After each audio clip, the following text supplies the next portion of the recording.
The screams hit before I even stepped outside. Chlorine-scented air, mixed with chaos. Victoria Whitmore, the mighty HOA president, was thrashing in my pool, her perfect blonde hair plastered to her face as she clawed at her skin. Around her, half a dozen guests were shouting, jumping out, scratching their arms like they'd fallen into a nest of fire ants. The water shimmered blue calm, almost mocking them. I stood at the patio door, glass of iced tea in hand, watching the scene like it was a matinee performance. Victoria turned toward me, her face red and furious.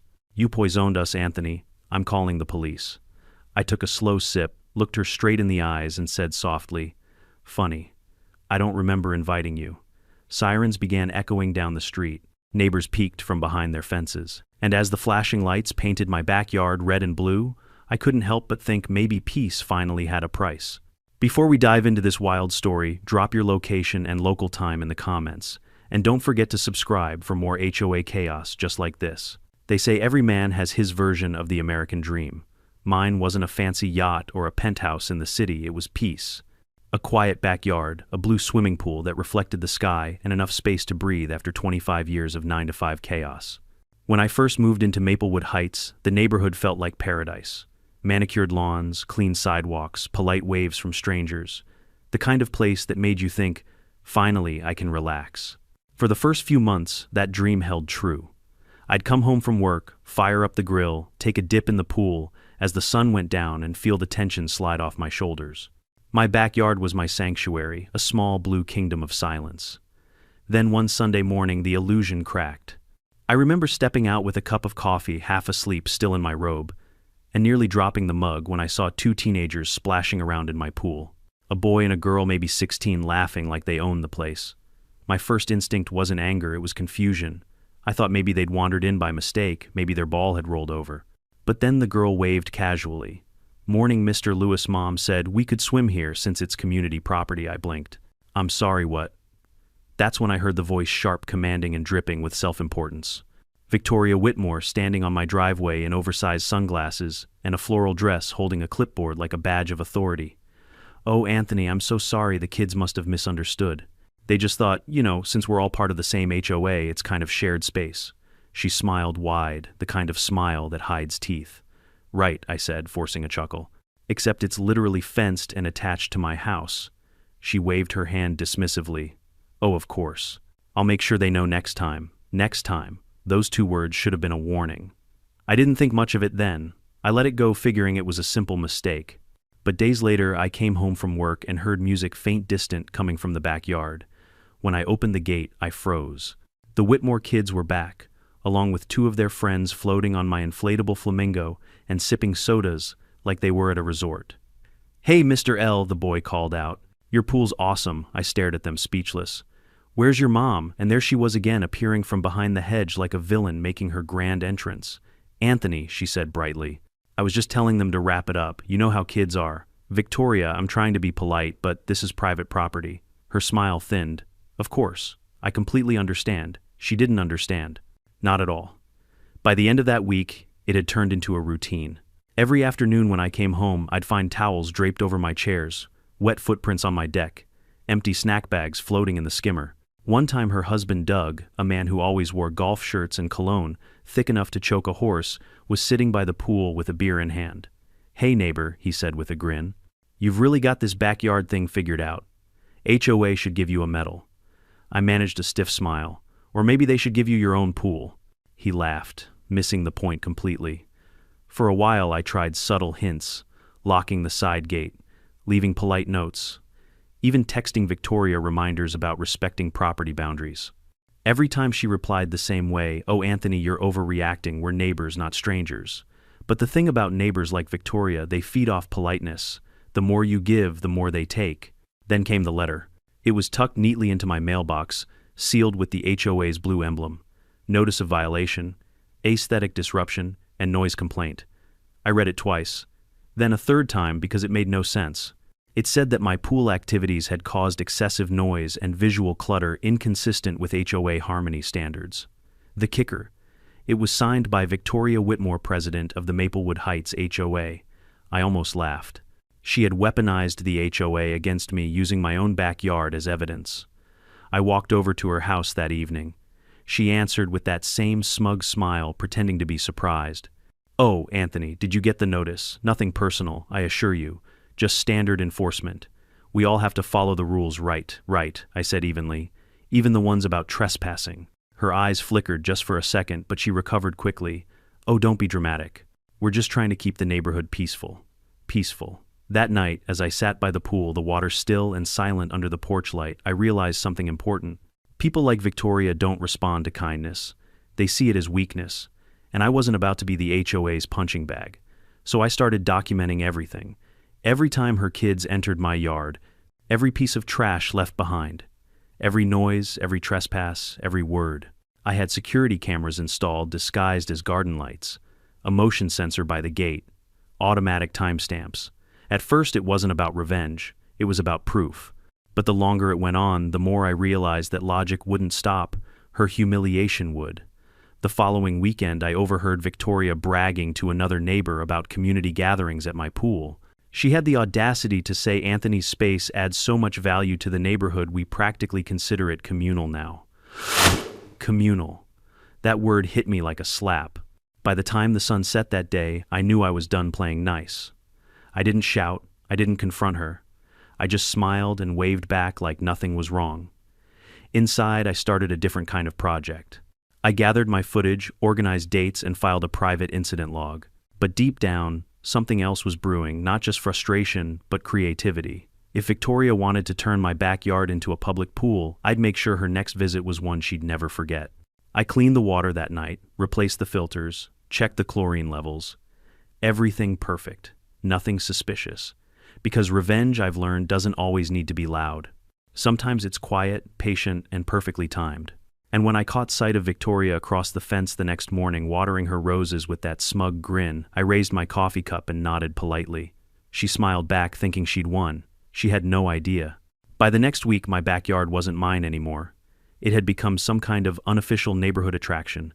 Every time I came home, I'd see towels hanging on my fence, flip-flops scattered on the deck, and half-eaten chips floating near the skimmer. My once peaceful sanctuary now looked like a public pool after a summer festival. The final straw came on a Saturday afternoon. I'd been stuck in traffic for hours, drained from a business trip, dreaming of nothing but a quiet swim. But when I turned the corner onto my street, I nearly slammed the brakes. My driveway was blocked by two SUVs, both parked diagonally across my property line. And from behind my house came the unmistakable sounds of splashing laughter and bad pop music. I followed the noise, and what I saw nearly made my blood boil.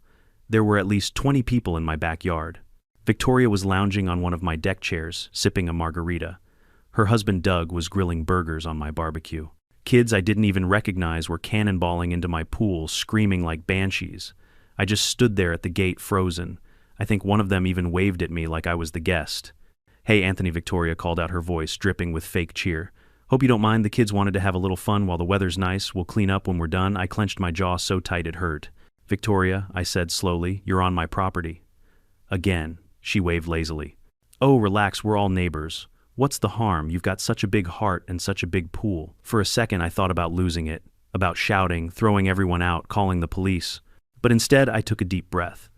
Because I realized something yelling wouldn't change anything. People like Victoria didn't understand boundaries. They only understood consequences. So I turned around, walked back into the house, and grabbed my phone. I opened the HOA bylaws I'd downloaded weeks ago and scrolled through. Section 4B, Property Access. Section 8C, Private Amenities. Section 11, Farads, Trespassing Liability.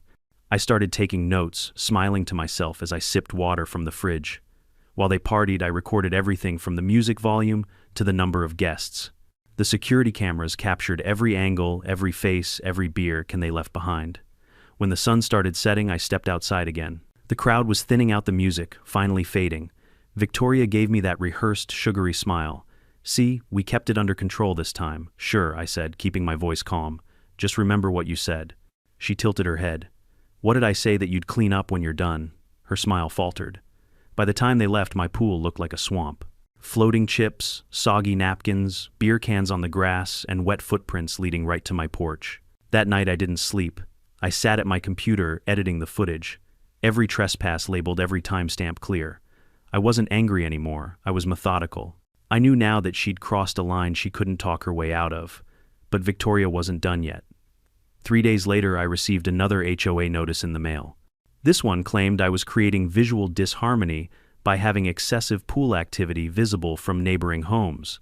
I laughed out loud. The woman who had turned my backyard into Club Med was now accusing me of causing a disturbance. That was the moment something in me snapped, not in rage but in focus. That evening, I went for a walk around the neighborhood. I passed the HOA's community board and noticed a freshly printed flyer, Maplewood Heights HOA, monthly pool safety meeting hosted by President Victoria Whitmore. It even had her smiling photo at the bottom. I actually laughed. Pool safety, I muttered to myself. You've got some nerve. When I got home, I found Doug across the street watering the lawn. He waved his hose like a greeting. Hey, Tony Vic says thanks for letting us use the pool again. We really appreciate it. Yeah, I said flatly. I'm sure you do. He chuckled. You know it's good for the neighborhood spirit, brings people together. I smiled faintly. It's about to bring a lot of people together, Doug.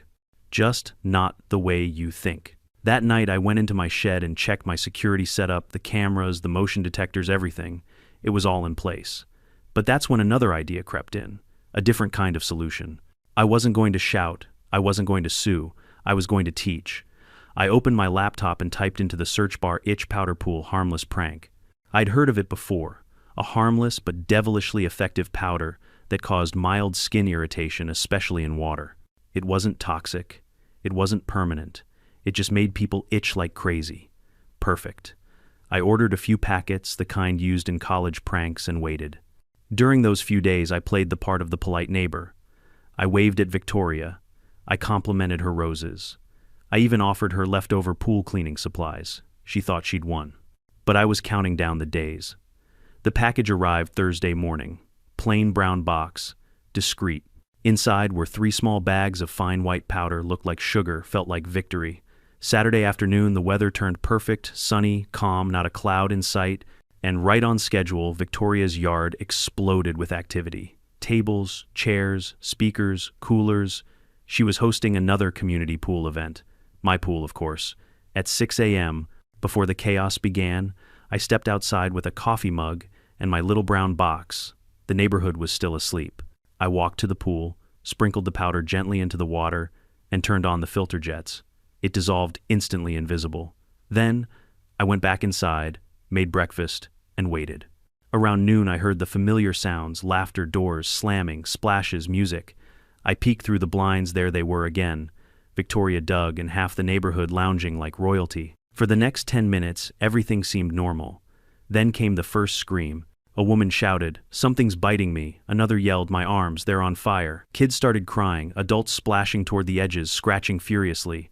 Chaos erupted. Victoria shot up, covered in red blotches, screaming at her husband. "What did you put in the water?" Doug shouted back. "I didn't touch anything." From my kitchen window, I couldn't stop smiling. I stepped outside, casually, glass of iced tea in hand, just in time to see the full spectacle. People slipping, screaming, falling into each other. The once communal pool now looked like a war zone of itching chaos. Victoria locked eyes with me, fury blazing. "You did this," she shrieked. "You poisoned us, Anthony." I took a slow sip and said calmly, "You mean my private property, the one you broke into again?" Her jaw dropped. "You'll pay for this," she screamed. I tilted my head. "You mean like the last 6 months of unpaid HOA dues you owe?" The look on her face was priceless. Shock, rage, disbelief. As she grabbed her phone to call 911, I turned to go back inside. Not to hide, just to wait.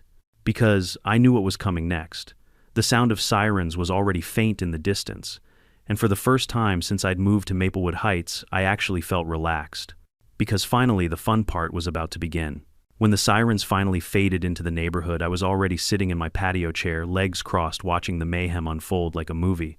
Victoria's guests were still panicking, scratching, yelling, running across my grass like a swarm of ants on fire. One man was rubbing his back against my fence post.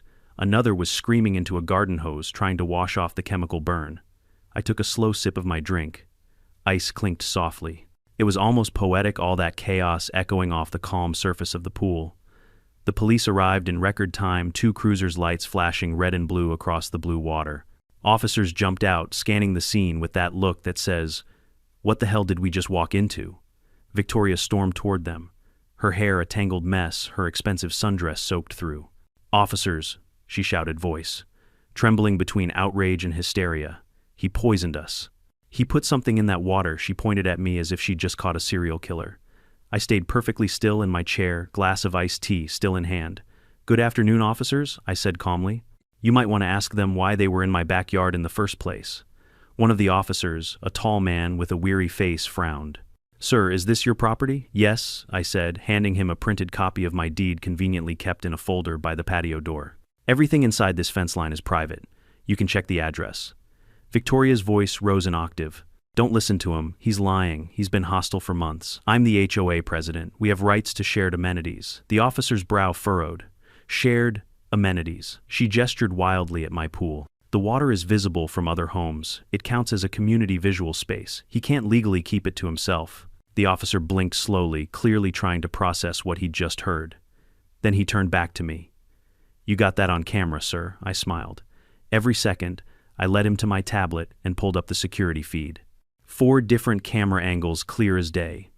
Footage of Victoria's family hopping my fence, unlocking the gate with a copied key, and hosting their full-blown pool party without my consent. The officer nodded grim.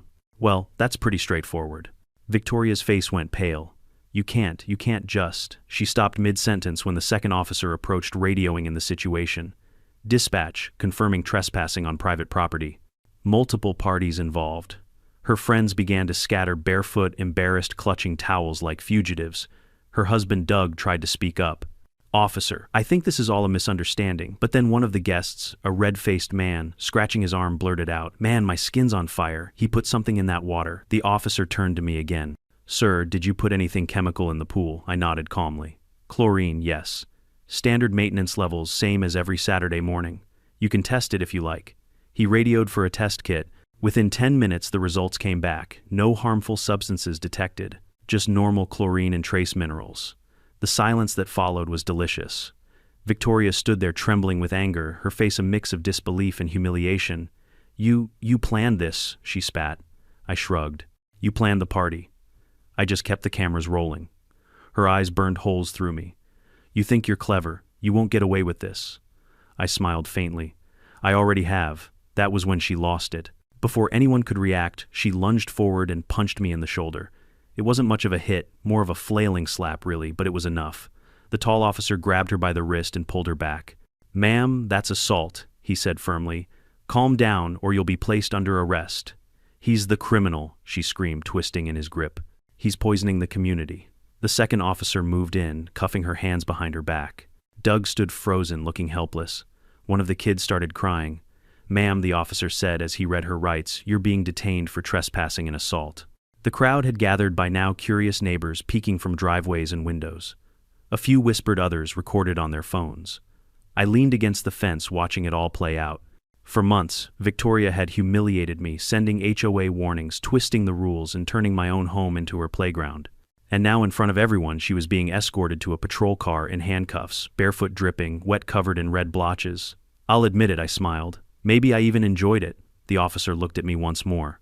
Sir, we'll need you to file a statement at the station later. Shouldn't take long. No problem, I said. I'll bring the footage. Victoria shouted as they put her in the car.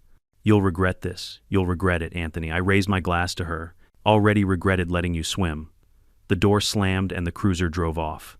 The silence that followed was the sweetest I'd heard in months. The only sound left was the faint hum of my pool filter. Doug lingered awkwardly by the fence, scratching at his arms. Look, Anthony, I didn't think it'd go this far. Neither did I. I said my voice even. But maybe now it'll finally stop. He didn't reply. He just nodded, picked up a wet towel from the grass, and walked home with his head down. When I went back inside, I played the footage again, just to be sure. Every detail was perfect. The trespassing, the unauthorized gathering, the assault. Clean legal evidence. I poured myself another drink and sank into my chair. For the first time in months, my backyard was empty. Quiet, mine. But the story didn't end there. The next morning, I woke up to find emails flooding my inbox, all from HOA members. Some angry, some apologetic. Apparently, the story had already spread across the neighborhood chat group. The subject line said it all. HOA, president arrested after backyard incident. By noon, the HOA board had called for an emergency meeting. I didn't attend. I didn't need to. The damage was done. Later that evening, I took a short walk. As I passed Victoria's house, the curtains were drawn. No lights, no music, no laughter. For the first time since she moved in, her yard was silent. I looked across at my own property, my clean, private pool glimmering under the porch light. I couldn't help but smirk. "Peace," I muttered, "looks good on me." I should have been satisfied. But deep down, I knew people like Victoria didn't just vanish quietly. She'd come back one way or another, and when she did, I wanted to make sure her downfall was complete. So I spent that week preparing the final touches, copies of the footage, printed statements, HOA bylaw references, and one little surprise I planned to drop off at the next meeting. A simple envelope labeled for HOA records, property use violations, and leadership misconduct. Inside, a USB drive. Victoria's entire reign neatly documented. Every petty fine, every manipulation, every trespass. By the time the next board session rolled around, I didn't even have to show up. The neighbors did the work for me. Victoria's name was voted off the board unanimously. And as poetic justice would have it, the meeting notes later recorded her final words before storming out of the clubhouse. "This neighborhood has gone to hell because of him. Maybe it had, or maybe it finally got better. Either way, my pool never looked more beautiful." You'd think that after being handcuffed and dragged out of my backyard, Victoria would have learned her lesson. But people like her, people who think rules exist for everyone else, don't learn. They retaliate.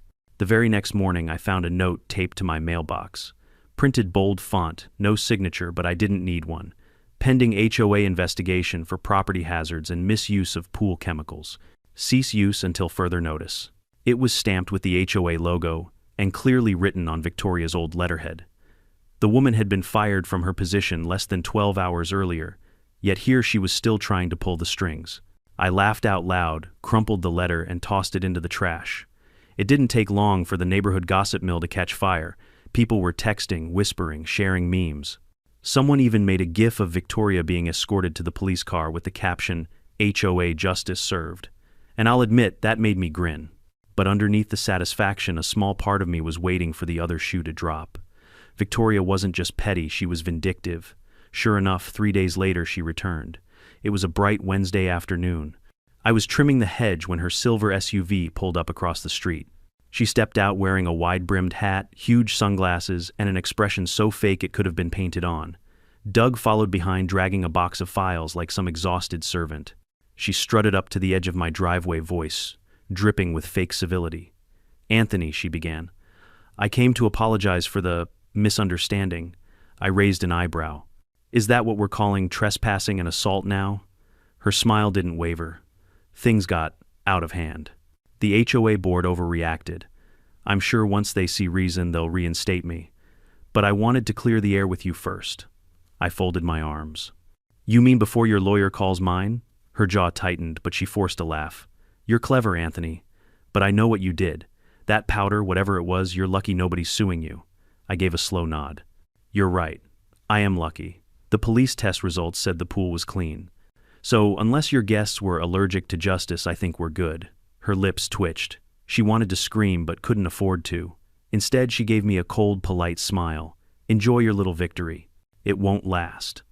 Then she turned sharply, dragging Doug back into the car. I didn't see her again for a few days, but her presence lingered like a bad smell you can't quite locate. HOA letters kept arriving, anonymous complaints about property odor, unauthorized modifications, improper lighting, all nonsense. I knew who was behind it, but I didn't bite.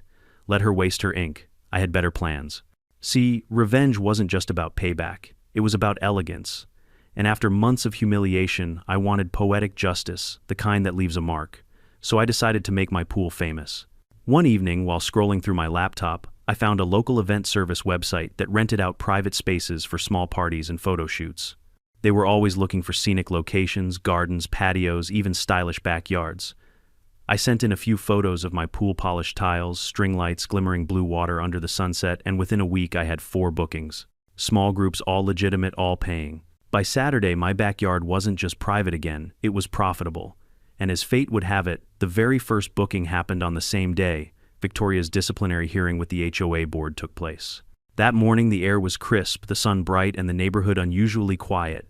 I watched from my deck as a van pulled up carrying a photographer and a couple celebrating their engagement. They were polite, respectful, and genuinely grateful to use the space. I smiled. "Enjoy it, just don't invite the neighbors." They laughed, not realizing the joke wasn't really a joke. A few hours later, I heard the sound of a car door slamming across the street. Victoria had returned from her hearing, and by the look on her face, it hadn't gone well. She stood frozen for a moment, staring at the couple in my pool area, at the photographer snapping shots under the golden light. Her expression twisted into disbelief. She marched across the street, heels clicking like gunfire, and shouted through the gate, "What is this? You can't rent out your property. It's against HOA policy." The photographer looked startled. Ma'am, we have permission, not from the HOA, you don't," she barked. "This is a residential zone." I stepped outside, waving cheerfully. "Afternoon, Victoria, you look tense." "Board meeting go well," her eyes flashed. "You think you can mock me, Anthony? This isn't over. You can't turn your pool into a business." I tilted my head, feigning innocence. "Actually, according to Section 3 Amperes of the HOA Charter, which you wrote, by the way, there's no restriction on private event hosting under 10 attendees. You might want to reread your own bylaws." Her face turned beet red. She opened her mouth to argue, but stopped, realizing she'd literally signed the rule herself years ago. I leaned against the gate. "Oh, and don't worry, I'll make sure everyone cleans up. Unlike some people." The couple giggled nervously. The photographer kept snapping pictures, pretending not to notice the storm brewing. Victoria pointed a shaking finger at me. "You're making a mockery of this neighborhood," I smiled. "No, Victoria, you already did that. I'm just charging admission." She sputtered, unable to find words. Then, with one last glare, she stormed off again. I went back inside, feeling that familiar warmth of satisfaction bubbling up. For once, I didn't need to yell or threaten. The world had finally learned what I'd known for months: when someone keeps pushing your boundaries, the best revenge isn't shouting, it's thriving so loudly they can't stand the sound of your success. Over the next week, bookings kept coming in. A small family photo shoot, a yoga class, even a birthday brunch. All calm, respectful people who loved the space, and every one of them signed a contract that included a special clause: unauthorized entry prohibited under HOA trespassing law. It was legal, poetic, and entirely satisfying. Every time a car arrived, Victoria peeked through her curtains, fuming silently. Her husband stopped waving at me altogether. Her kids avoided eye contact when they passed by on their bikes. By the time summer started to fade, her life had shrunk to her porch and the empty street. Then one day, a realtor's sign appeared in her yard. "For sale, by owner."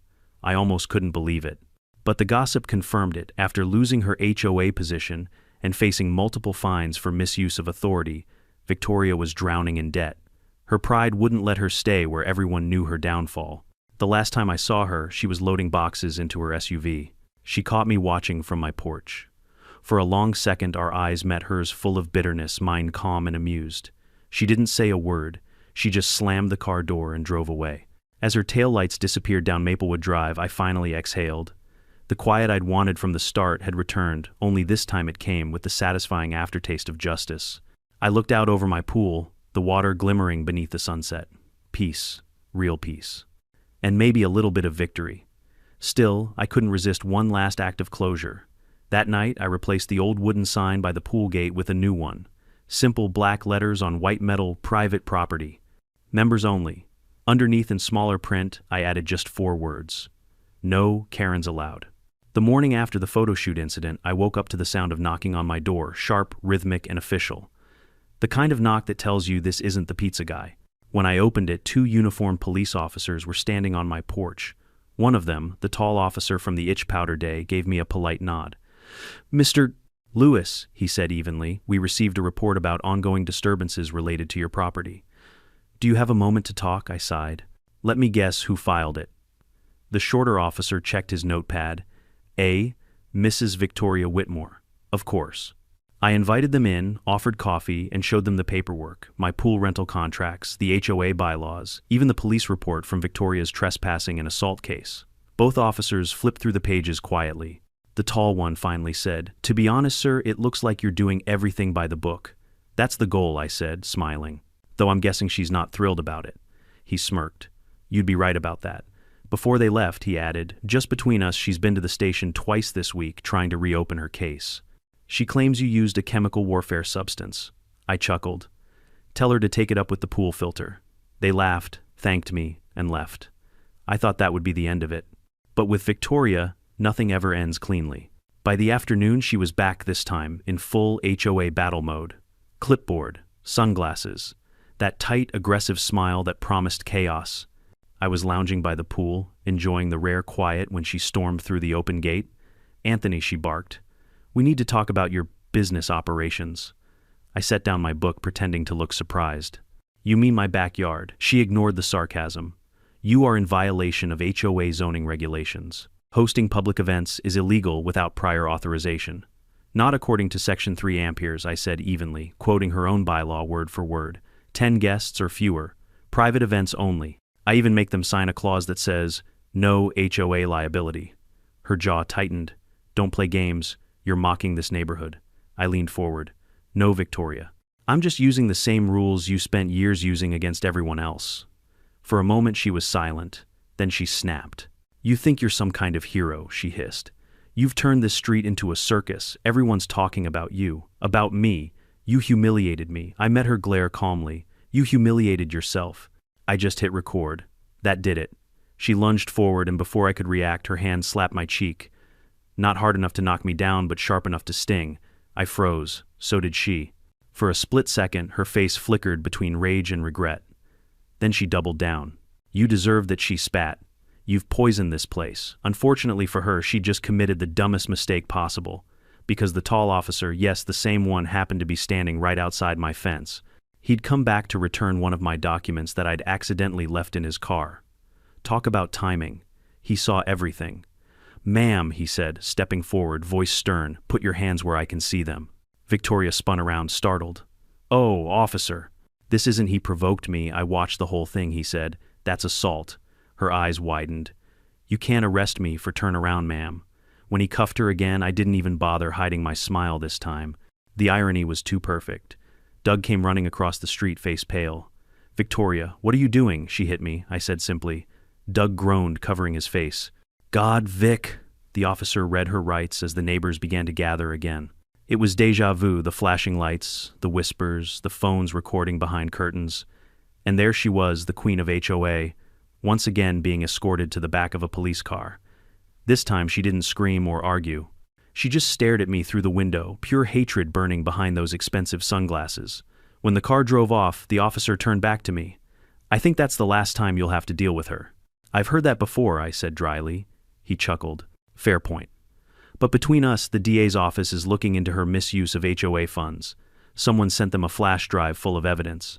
I raised an eyebrow. "Really?" He smiled. "Anonymous tip." I gave him a knowing grin. How convenient. After he left, I sat back on the patio chair, staring at the pool, the symbol of all this madness. The water rippled softly under the afternoon Sunday.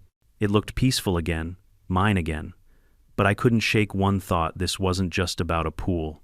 It never was.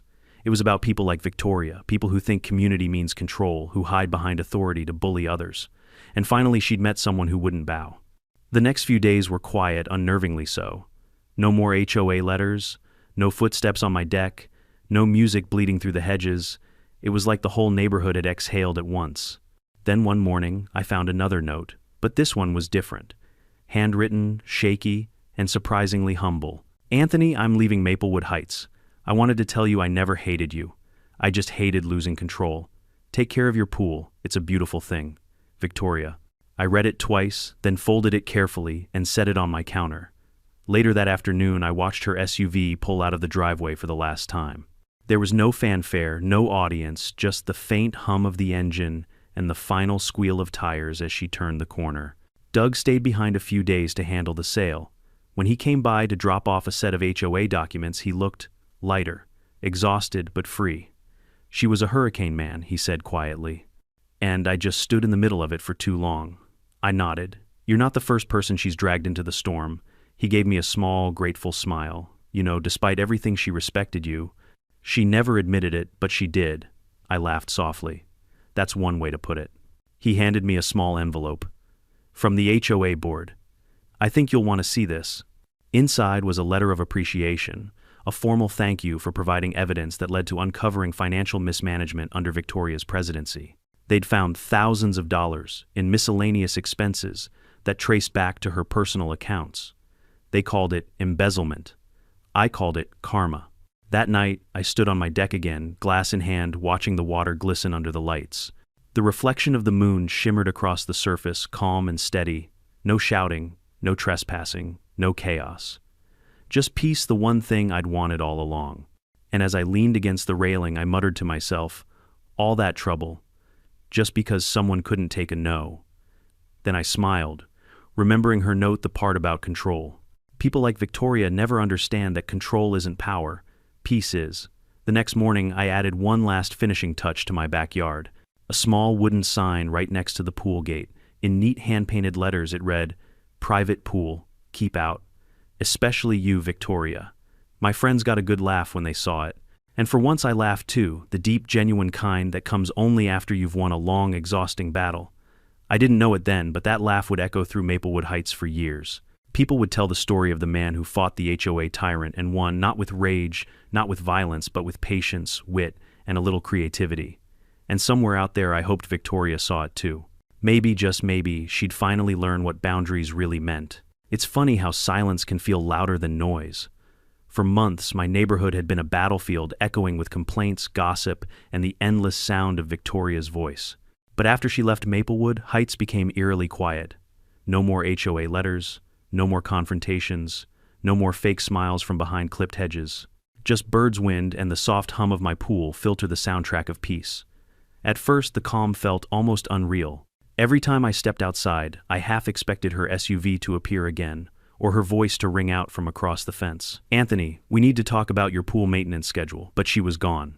Still, her name lingered like a ghost, whispered between neighbors, tossed around in group chats, printed in headlines. The local paper even ran a small piece titled, "Former HOA President Under Investigation for Financial Misconduct." They mentioned possible embezzlement of HOA funds and unlawful misuse of authority. The article didn't name me, but anyone who lived in Maplewood Heights knew exactly how it started. Within days, my neighbors' attitudes shifted completely. People who once avoided eye contact were now waving, smiling, bringing over homemade pies. The same residents who once hid behind her authority now wanted to thank me. It started with a knock on my door one afternoon. I opened it to find Mrs. Jenkins, a sweet retired teacher who lived 2 houses down. She held a small basket of cookies and a shy smile. "Anthony," she said softly, "I just wanted to say thank you for standing up to her." We all wanted to, but none of us had the nerve. I chuckled. "You mean for surviving Victoria's reign?" She laughed a little guiltily. "We used to joke she ran this place like a mini dictatorship. Guess it's not a joke anymore." Soon after, others followed: a mechanic from across the street, a single mom from the corner house, even old Mr. Kim, who rarely spoke to anyone. They all had stories, unfair fines, threats, anonymous HOA complaints that mysteriously matched Victoria's tone. I listened, nodded, and realized something: this wasn't just about me. I hadn't just defended my property. I'd freed a neighborhood from a tyrant, and maybe in a small way that meant something. Within a week, the HOA called for elections to replace Victoria. For the first time ever, I got nominated. I almost laughed when they told me. Me, the guy who was almost banned from his own pool. The treasurer smiled. "That's exactly why. You care more about fairness than rules." I thought about it for a long moment, the idea of sitting in her old chair holding the same clipboard she once used as a weapon. I could have taken it just for irony's sake. But in the end, I declined. "I don't need power," I said. "I just need peace." The crowd applauded anyway. It felt strange but good, like closing a chapter you didn't even realize had been open too long. After the election, the new HOA president, a calm young woman named Rachel, stopped by my house. "I want to apologize on behalf of the board," she said sincerely. "What Victoria did was unacceptable. We've reviewed your case and we're refunding every fine she ever issued you." I smiled. "Don't worry about it. Consider it tuition. I learned more about HOA law than I ever wanted to know." She laughed. "You know, you might want to keep that footage somewhere safe. The investigators said it's going to help them close a few old complaints." And that's when she told me something I didn't expect. Apparently, the county audit found over $80 0-inches HOA funds missing, spent on beautification projects that never existed. Landscaping contracts, event budgets, even consulting fees under Victoria's name. She'd been milking the neighborhood for years, and no one had dared to question her, until now. When the news broke, everything came crashing down for her. Word spread that her real estate license had been suspended, her credit tanked, and her reputation in the local realtor community was finished. In a twisted way, it all felt poetic. The woman who once prided herself on appearances had destroyed her own. A few nights later, I was sitting on my porch, when Doug, her husband, walked up quietly. He looked different. The confident smirk was gone. He had dark circles under his eyes and hands buried in his jacket pockets. "Hey, Anthony," he said softly. "Doug." He hesitated for a long moment. "She's not coming back, you know. We sold the house." I figured. She's staying with her sister in Arizona. Trying to sort things out. "Good for her," I said, though my tone was neutral. He nodded slowly, then exhaled. "You know I should have stopped her. I saw what she was doing. The fines, the complaints, the way she talked down to everyone. I just didn't have the guts." I studied him. Fear's powerful, especially when someone hides behind authority. But doing nothing is still a choice. He nodded again, eyes on the ground. "Yeah, you're right." We stood in silence for a moment, two men who'd both lived under the shadow of the same woman, one from across the fence, the other from across the dinner table. Before he left, he turned back and said quietly, "For what it's worth, thanks for standing up to her. You did what none of us could." After he drove off, I looked at the empty house across the street. The for sale sign now read sold, and the porch light that once glared at me every night was finally dark.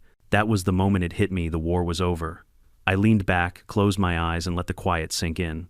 The next morning, I decided to celebrate in the most fitting way possible by hosting a real neighborhood gathering. No HOA agendas, no fake smiles, no rules, just people, real neighbors. We grilled burgers, played music, laughed. Kids splashed in the pool with permission this time, and adults toasted to finally being free. At one point, Mrs.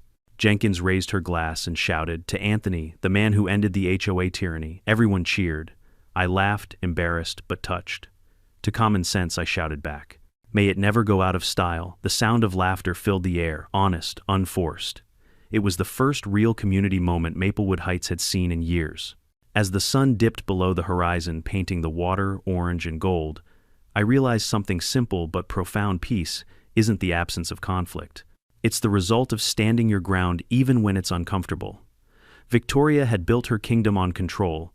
I'd rebuilt mine on boundaries. And in the end, that made all the difference. Later that night, as the guests left and the yard quieted again, I caught my reflection in the water, older, calmer, and maybe a little wiser. I raised my glass one last time to no one in particular. "Here's to peace, and the price you have to pay to keep it." The ripples shimmered, carrying the light across the surface like a promise. For the first time since moving to Maplewood Heights, I felt like I truly belonged. No more HOA letters, no more power plays, no more Karen wars. Just me, my home, and the water still clear and finally mine. A month passed after the neighborhood barbecue and peace finally settled into Maplewood Heights like a long overdue sunrise. The laughter from that night still echoed in my head every time I sat on my porch sipping coffee and watching the quiet street. For the first time in years, I could open my mailbox without finding a complaint, a fine, or a threat disguised as friendly advice. The only letters now were coupons and a thank you note from the new HOA president, Rachel, who wrote, "Thank you for restoring sanity to our community." I thought that was the end of it, the final curtain call of the HOA saga. But, as life tends to do, it had one last twist waiting for me. It started on a random Tuesday morning. I was cleaning the pool filters when I noticed a man in a crisp suit walking toward my driveway holding a briefcase. He had that sharp professional look, part lawyer, part accountant, part trouble. "Mr. Anthony Lewis," he asked. "Yes," I said cautiously. He extended his hand. "Detective Alan Morris, County Financial Crimes Division. We're wrapping up the investigation into your former HOA president, Mrs. Victoria Whitmore." I straightened a bit, heart kicking up. Oh, that. I figured it was already over. He smiled faintly. "Not quite. We've uncovered a lot more than expected, and it seems you played a bigger role in solving it than you know." He opened the briefcase and pulled out a folder. Inside were printed reports, bank statements, and screenshots of HOA transactions. Some of them had Victoria's signature. Others had forged ones. She'd been using HOA funds to pay for personal expenses, travel, luxury goods, even renovations to her private vacation home, he explained. "But your footage and the files you anonymously submitted gave us a timeline we couldn't get anywhere else." I raised an eyebrow. "You're saying my petty revenge helped a county investigation," he chuckled. "More than helped. It started it. Because of that evidence, we froze 3 of her accounts and recovered over $90,000 in stolen HOA dues." I let out a low whistle. "Guess she really was allergic to honesty." The detective smiled. "You might find this interesting too." He handed me a printed property record. At the top of the page in bold letters it read, Property foreclosure, 281 Maplewood Drive. New owner Anthony Lewis. For a moment, I thought it was some kind of joke. Wait, what? He explained. Her house went up for auction after she defaulted on her mortgage. Apparently her attorney listed you as one of the eligible buyers due to your previous claim in the trespassing and damages case. The bank accepted your bid automatically since no one else matched it. I blinked speechless. You're telling me I own her house? He nodded. Technically, yes. The paperwork's already processed. You'll get the deed in a few days. I had to laugh. The irony was too perfect. The woman who'd once claimed my pool as her community property had lost her house to me. When the detective left, I stood there for a long moment, staring at her old yard across the street. The lawn had gone wild grass, knee-high paint peeling from the porch railings, the once perfect roses turning brown. It was strange. For so long that house had symbolized control, her empire, her throne. Now it was empty, silent, and mine. The next weekend, I walked over with a set of keys the bank had mailed. The door creaked when I opened it. Inside, the air was stale, a mix of perfume and dust, like someone had tried too hard to cover up decay. Her furniture was gone, but the energy lingered. The walls were lined with old HOA plaques and motivational quotes like "Leadership starts with confidence." I almost snorted. I walked through each room slowly, half expecting to hear her voice again, shouting about community standards or property violations. But there was nothing, just echoes. Then I stepped into the backyard and stopped. From this angle, I could see my pool, my deck, my patio perfectly framed through the fence line. The same view she'd used to justify calling it a shared amenity. The irony hit me like sunlight through a window. Standing there, I realized this wasn't just victory, it was closure. Every fight, every insult, every ridiculous fine had led to this exact moment. I sat down on the back steps of her porch, staring at my home across the street. It looked peaceful, glowing under the afternoon sunday. For the first time, I didn't feel anger toward her, just pity. Because in the end, Victoria hadn't been my enemy, she'd been her own. Her pride, her control, her need to dominate every inch of life, that's what destroyed her. I decided to turn her house into something new, not another rental or an investment, but something that could undo the bitterness she'd left behind. By summer, I'd cleaned it up, repainted the walls, fixed the garden, and turned it into a guest suite for visiting friends and family. I even gave it a name, the Blue Haven Annex. When the renovations finished, I threw a small gathering to celebrate nothing big, just a few neighbors, some food, and soft music. As we stood on the porch, Mrs. Jenkins raised her glass again. To Anthony, who turned chaos into calm, everyone laughed, clinked glasses, and for once there was no trace of tension in the air. I looked around the people, the houses, the laughter, and felt a strange peace wash over me. The HOA hadn't just been fixed. The neighborhood had healed. That night, after everyone left, I sat on the porch of Victoria's old house staring at my pool glowing blue under the moonlight. It looked different from this side. Smaller maybe, quieter. But it also looked like victory, not the gloating kind, but the kind that comes from surviving something ugly and still finding beauty in it. As the crickets hummed and the night breeze carried the faint scent of chlorine, I whispered to myself, "You see that, Victoria? You finally made this place better. Just not the way you thought." Then I smiled and headed back home. Looking back now, I realize this story was never really about a pool or an HOA. It was about boundaries, the invisible lines that protect peace, respect, and dignity. People like Victoria exist everywhere. The ones who believe kindness is weakness and control is power. But the truth is, control without respect always collapses. Sooner or later, arrogance drowns in the very water it stirs. I learned that standing up for yourself doesn't always mean fighting loud. Sometimes it means staying calm, collecting proof, and letting karma write the final chapter. And if you're lucky, that chapter ends with laughter, a quiet backyard, and a pool that finally belongs to no one but you. What about you? Have you ever dealt with a Karen who pushed too far? Tell me your story in the comments, and don't forget to subscribe for more real-life HOA justice tales like this one.